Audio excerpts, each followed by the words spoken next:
तोर नैना मवा वाईफाई लग गे, दिल मोर बिना पासवर्ड जुड़ गे। देह देखत देखत मुस्काए दे, बे मोर दिन भर खुशी में मुड़ गे।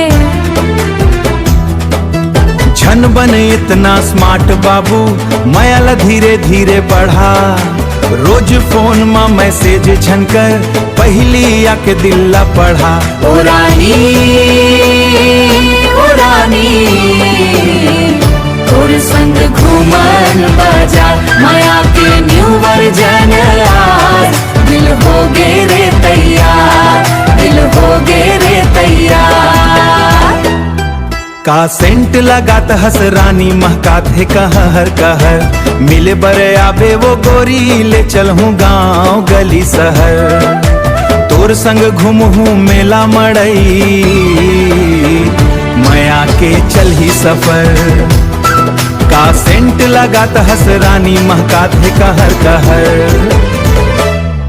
तोर हंसी चमके जैसे भोर के ओजिया, तोर बात में लागे मोला मोला मीठा मीठा प्यार। धीरे धीरे जो हो तोला हो जाते दिल बेखबर। मिले बरे आबे वो गोरी, ले चल हूँ गाँव गली शहर। बरगद छाँव में बैठ के गुनगुना बोगी, हाथ में हाथ धर के करबो माया के प्री। तोर संग हंसबो गाबो, बीत ही संझा पहर, माया के चल ही सफर।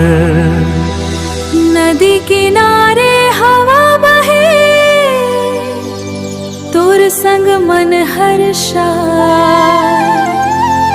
देख देख तोला रानी, दिल मुर्गाना गाए। का सेंट लगात हस रानी, महकात है कहर कहर। मिल बरे आबे वो गोरी, ले चल हूँ गली शहर। तोर संग घूमहूँ मेला